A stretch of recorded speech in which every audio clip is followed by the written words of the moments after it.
I'm Alex Radcliffe from Board Game Co, and today I'm doing 5 family-friendly game reviews. These are 5 games that, to some extent or another, are all intended either for kids or more of a family audience. I think the one that I might debate a bit more is animated, as well as Haunted House Pinball.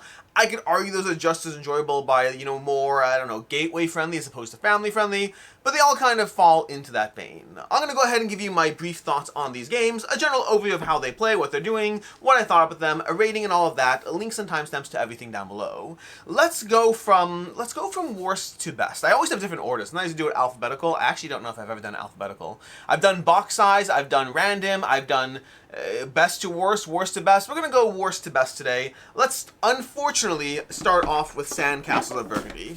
I say unfortunately because I did have high hopes for that one, but it wasn't a game that I enjoyed. We'll talk more about that soon. But Sandcastles of Burgundy is based off, well, Castle of Burgundy. It has that general idea of you're going to be rolling dice and using them for various actions based on the color of the dice as far as how this works.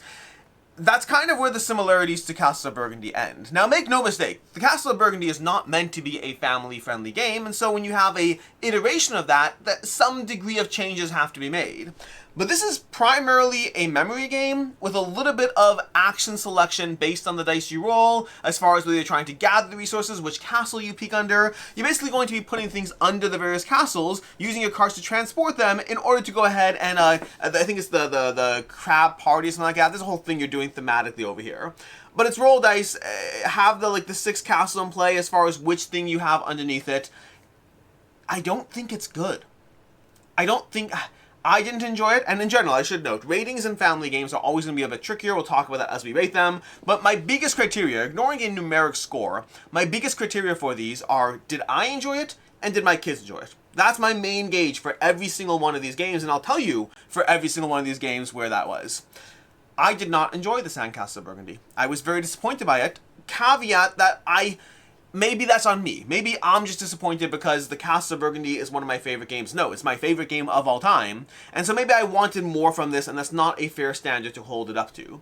My kids, none of whom who have played the Castle of Burgundy, none of whom who had any expectations for it, and who fall into an age range of between 5 to 14, did not enjoy it. None of them enjoyed it. It was not really compelling. There's great memory games out there. So I guess because my youngest, my 6-year-old, might have been the ideal target audience. The box says 5+ over here. There's better memory games. This was a miss, unfortunately. Yeah, it was a miss. So 2 out of 5 for me. I'm going to give it a 2 out of 5. It's not a bad game in terms of the bones that make it up. It's just a memory game with an IP, the Castle of Burgundy, put onto it that kind of sets expectations that are not met, and the game to begin with is not that compelling. So, not that great, unfortunately. Next up, rating-wise, let's go with Splendor Kids. Ironically, it does seem that the ones that are based off of other games are getting the lowest ratings over here. Splendor Kids is an iteration of Splendor. Asmodee is diving into the world of these more kid-friendly versions of their games. They've already done this with Ticket to Ride Jr. already, but now they're kind of saying, okay, great, we're going to take a bunch of our popular evergreen games, we're going to make kids versions. I believe Splendor Kids is the first one. I believe it's the first one. I could be wrong with that. But in Splendor Kids, what you're going to be doing is, let me zoom in and drop more over here because we don't need all that real estate. In Splendor Kids, you're going to be moving along this pathway. You're doing the same basic thing that you do in Splendor, in the sense that on your turn, you're either going to be acquiring the various tokens of the various colors to trade them in, or you're trading them in, but in this case, instead of trading them in for cards, as in regular Splendor, you're trading them in to advance along these pathways, either to castles or villages, or towns or villages. I don't remember the names, but there's 2 types of things. There's the square areas and the circle areas. The square areas basically allow you to build your tableau. You know how those cards in Splendor kind of add to, oh, now I have a red gem built in, I don't need to spend it, it's always there. That's going to happen as you build on the various square zones on the board. You're going to basically be getting these tokens that give you a evergreen of that color. It's a little bit more complicated though, because you can actually lose it, but then you have to refresh it when you land on the next castle. It's a little interesting. I felt that part was a little fiddly, but whatever. There's also going to be the circular, again, I think it's villages in the game. The circle spots let you take another turn. So instead of building up your tableau, you just get an extra turn out of it. And choosing where to go and when, as well as the pathways, as well as the currency, that's going to be a big part of the game. But ultimately, it's Splendor, but instead of building up your cards and working your way towards points, you are instead just trying to get to the end over here, get a medal, hopefully be the first one, and or share the victory. There's a few other things thrown along the way. There's small iterations to make it more complicated. There's like extra, I mean, personally I played with them from the get-go. I don't think I ever played the basic version, but there's small little adjustments to the game, giving you variable tiles, as well as giving you a pool of visible tokens as opposed to taking them randomly, things like that. But basically, it's Splendor. If Splendor, I think I had it upside down over here, if Splendor were focused on route building and racing as opposed to acquiring cards. It's not bad, but I just think it's worse Splendor. Now, it's not as bad as the Sandcastles of Burgundy, which doesn't feel at all like the game it's based off of. Like, you can see the DNA in here, but it's not the same game. Splendor does feel like it's very much the same concept and made kid-friendly. Ooh, there's progression, so like if cards weren't your thing, now we got a bit of a race area that makes it more fun. Now, this is one where, again, I'll divide up my opinion between my own and my kids. I thought Splendor Kids was not really engaging. Not really that interesting. I'd rather play Splendor any day of the week. I felt the rules changes felt a little weirder. There's elements that if you make it a kid-friendly felt fiddly, like the element where you have to like flip your tokens down and then refresh them when you get to a zone. I understand the math of it as far as the different zones you're going to and why, but it felt like that was just an extra rule that made it unnecessarily complicated when it didn't have to be.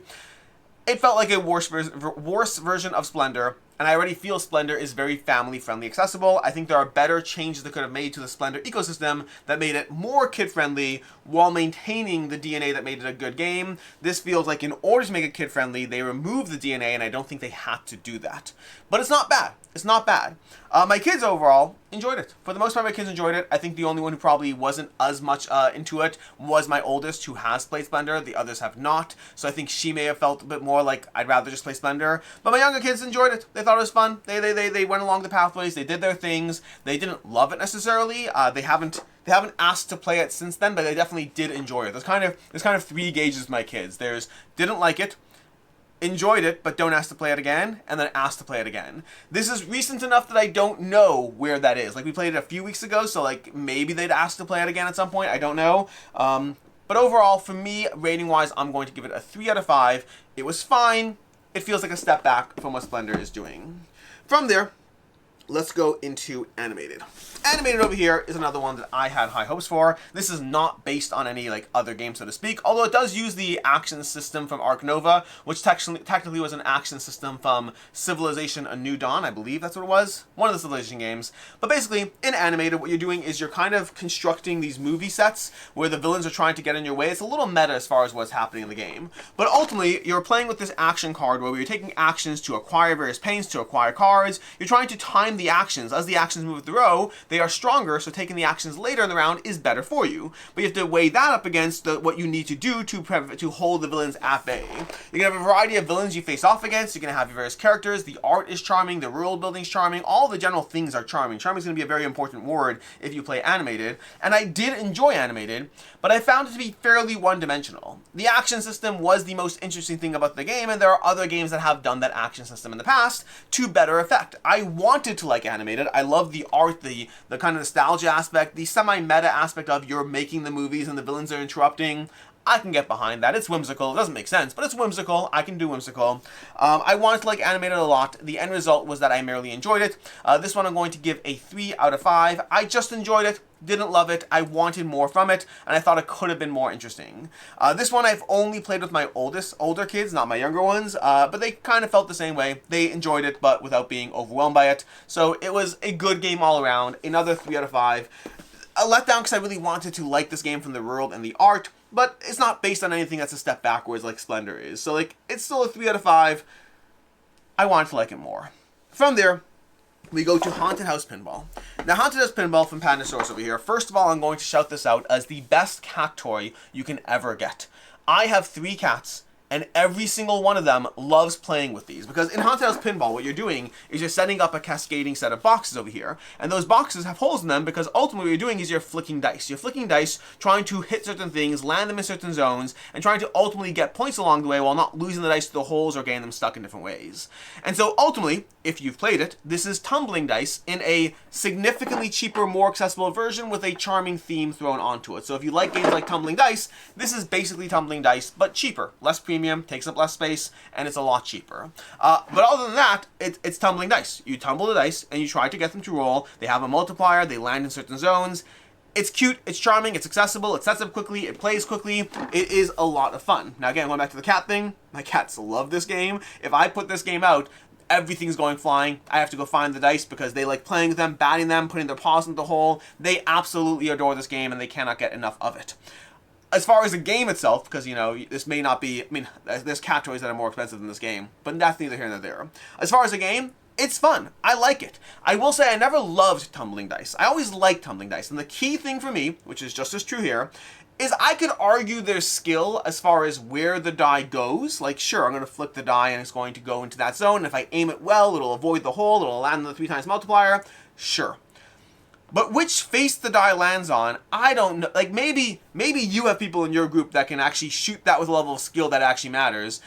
For me, or for anyone I've played this with, it's kind of just luck which side the die rolls on. So there's an element of skill, how well you shoot, and then an element of luck, which side the die rolls on. And that means it's not really a skill-based game. It's a let's have fun, shoot some dice over here, and see how high we can score-based game, which isn't a problem. This is a fun experience. Tumbling dice as well was always a fun experience.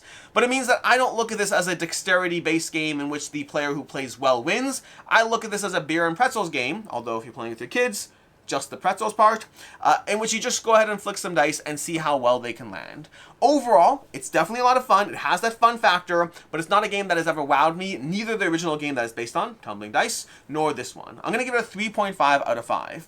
My kids, on the other hand, love this game. It's so much fun. It's so much fun to just flick dice over here and see how they land, try to knock over the various monsters. It's just a fun system to watch it play out, and if you're not concerned as to is there any skill here or why, we also play with tons of house rules to make it a friendlier to younger kids who might be knocking the dice off. There's lots of things you can do there. But overall, this is a very charming game. I'm very happy to see this one from Pandasaurus. It takes Tumbling Dice, which is not a cheap game, makes it very accessible, and I think it's a better game for that target audience. Tumbling Dice feels like a premium piece of wood, it is a premium piece of wood, that is ultimately, I'd rather just play games like Crokinole anytime, or dozens of other dexterity-based games. Versus this, the target audience feels like it's much better suited for family-friendly, kid-friendly, all that. I'm going to give it a 3.5 out of 5, but again, my kids like it much higher than that. And then lastly, we have Hammer Time. Hammer Time from Haba. This is a weird... It's not a weird game. The game itself is pretty straightforward. The game is ultimately going to have you placing a bunch of... Actually, I'm not going to do it. You're basically playing... Maybe I'll do it a little bit. You're basically playing... Let me just dump these things out over here. You're playing a bunch of marbles out onto this board over here. And over here, you're going to have these all onto the board. You're going to have all of them. And what you're doing is you're going to use a hammer to kind of just knock the box. Because as you knock the box, things fall off. And you're trying to slowly knock things off. But for example, if I'm trying to get that white off, let me see if I can get the white off. No. Oh, no.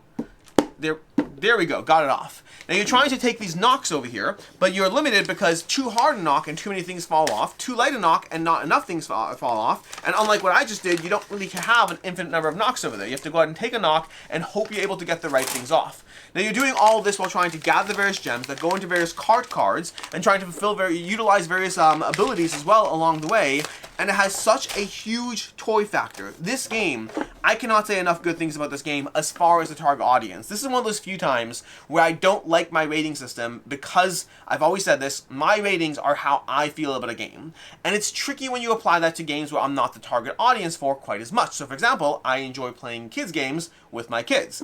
I'm not playing kids games by myself, because I would give this a 5 out of 5 as far as a kids game. Meaning, in the realm of kids games, this is a 5 out of 5. My rating system doesn't really allow for that. My rating systems are based on what I actually want to play, because otherwise it's hard to conflate them. Like, this is not going to be on the same realm as my other 5 out of 5s. So I want you to know that this is one of the best kids games out there that I have played, in terms of the target audience being kids. For me, I still enjoy this. Like, this is still surprisingly fun. Like, I'm going to give this a 4 out of 5, and that's even just my own enjoyment level. But, like, for kids, this is one of the better recommendations I can give you, full stop. Like, I almost wanted to do a dedicated video just on this game because it deserves it.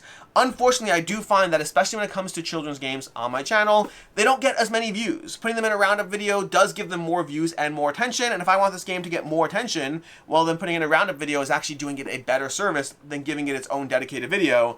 But Hammer Time, if you pick up one Haba game at all anytime soon, pick up Hammer Time. The rules are very straightforward. The toy factor is great. The dexterity factor and the skill factor is there, much more than like Haunted House Pinball, because like you really have to gauge how hard to actually knock the box with the little hammer. The skill, the strategy, All of that is there. This is an excellent kids game that I cannot recommend enough. Again, a 4 out of 5 for me, but like I want to give it higher. I just need to be mindful of how my numbers actually work. Anyways, those are these 5 family-friendly games, 5 family-friendly game reviews. We have Hammer Time from Haba, an absolute recommendation. Haunted House. Oh, I didn't say this, by the way. My kids love this. I love this. We all love this. We have Haunted House Pinball over here. This one, overall, I thoroughly enjoyed it, but definitely I think my kids enjoy it more than I do. Animated, wanted to like it a bit more. Is a little too plain by all is said and done. Splendor Kids. My kids enjoyed it more than I did. I felt it was a step back from Splendor. The ones who didn't know Splendor didn't really have anything to compare it against. And the Sandcastles of Burgundy was not a fit for me or my kids. In any case, until next time, I'm Alex Radcliffe from Board Game Co. Hope you found these reviews helpful, and as always, I hope you have a good one.